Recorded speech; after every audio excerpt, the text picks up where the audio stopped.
The U.S. hits a grim new record as Trump continues to preach optimism.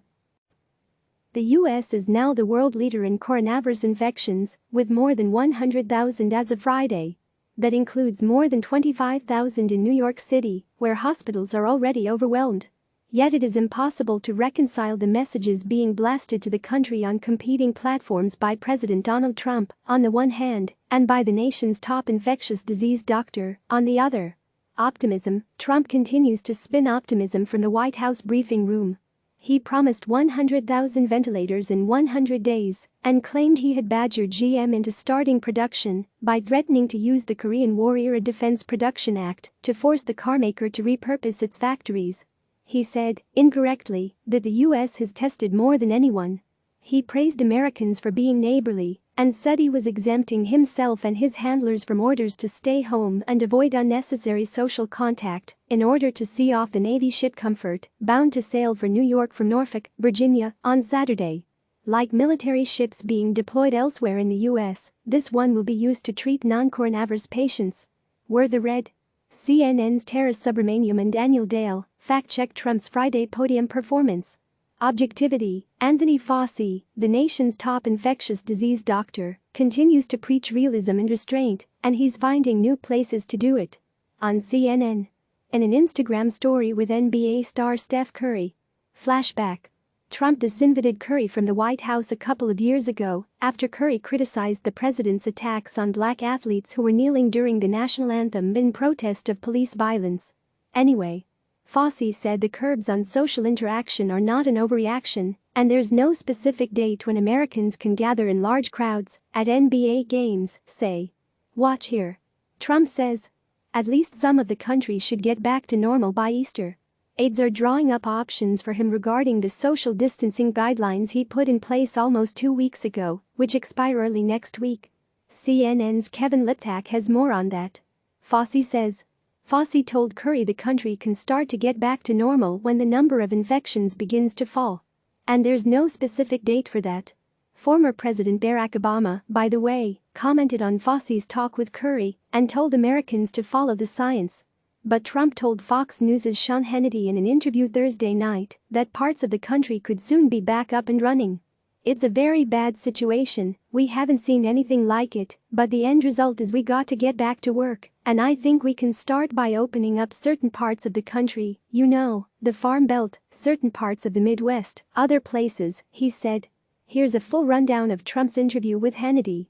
What he says versus what he does. In a global town hall on CNN, Fauci said Trump is trying to give people hope with his Easter aspirations, but the doctor promised that the president would ultimately listen to his scientists.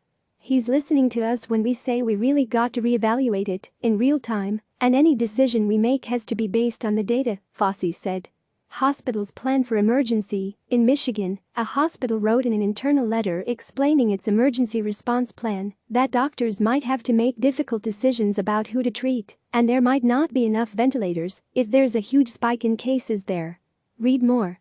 Trump doesn't believe them. The president disputed during his interview with Hannity that states and hospitals actually need what they say. I have a feeling that a lot of the numbers that are being said in some areas are just bigger than they're going to be, he said. I don't believe you need 40,000 or 30,000 ventilators. You go into major hospitals sometimes, and they'll have 2 ventilators. And now all of a sudden they're saying, can we order 30,000 ventilators? Frustrated by Michigan's governor, a young woman, he also dismissed the pleas of Michigan's Democratic Governor Gretchen Whitmer, who he referred to as the young, a woman governor, you know who I'm talking about, from Michigan. All she does is sit there and blame the federal government, he complained. Whitmer, who has asked Trump for a disaster declaration for her state, shot back at him on Twitter. You said you stand with Michigan, prove it. Other governors who have emerged as leading voices on this: Andrew Cuomo of New York, Larry Hogan of Maryland, Mike DeWine of Ohio, Gavin Newsom of California. House passes stimulus, Trump signs it. The House gave final congressional approval to the $2 trillion plus stimulus package. It includes direct payments to most Americans. Use CNN's calculator to see how much you might get. Not everyone will get a stimulus check. Millions of undocumented immigrants won't get anything, even though they may pay taxes. Trump signed the bill without any Democrats present, and that's fine. But it's interesting that in a time when the lawmakers can come together on something so large, they can't even be in the same room. House Minority Leader Kevin McCarthy was there, and so was Senate Majority Leader Mitch McConnell. Nobody was anything close to 6 feet apart. Look. But these are nitpicks. The point is that the government, Republicans and Democrats, came together to pass a $2 trillion stimulus. Watch. Debate over the bill got chaotic. A Michigan lawmaker, Representative Haley Stevens, showed up wearing surgical gloves on the House floor and was ruled out of order when she refused to yield. Lawmakers had rushed back to town overnight after a single member objected to passing the measure by unanimous consent.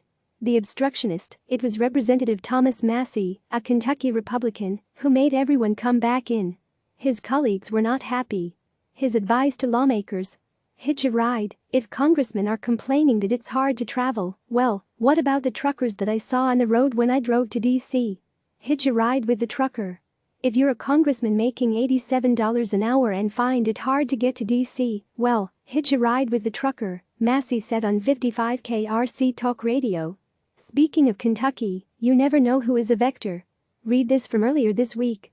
A group of young adults held a coronavirus party in Kentucky to defy orders to socially distance. Now one of them has coronavirus. Or there's this Kentucky woman who tested positive and is now refusing to stay inside. Authorities got a court order forcing her to quarantine, according to the Lexington Herald Leader. Again. This thing is everywhere. Here's a U.S. map. And it is deadly. D.C. Mayor Muriel Bowser announced on Friday that a member of her staff, George Valentine, had died of it. Across the pond, first Prince Charles. Now Boris Johnson. The British Prime Minister has mild symptoms, but he's working from home. Home just happens to be 10 Downing Street. So he always sort of works from home. Anyway. Wait a minute. He's self-isolating in the seat of the UK government. CNN's Luke McGee writes. Isolating the Prime Minister is not that difficult in itself. The Downing Street premises are actually considerably bigger than they look from the outside. Behind that famous black door at number 10 lies a warren of rooms and offices that extends sideways into 11 and 12 Downing Street. The 3 addresses are all that survive from a longer terrace constructed at the end of the 17th century and back into a much larger 18th century building at the rear. Johnson lives in a rather modest apartment above number 11, which is easily shut off from number 10. A Downing Street spokesman said earlier on Friday that the connecting door between the 2 buildings would be shut. Anything that the Prime Minister needs, whether official papers or deliveries of food and drink, will be left outside a door for him to collect. However, in an effort to contain the virus, Downing Street will try to keep even this level of contact at a minimum. Click subscribe to receive the latest news.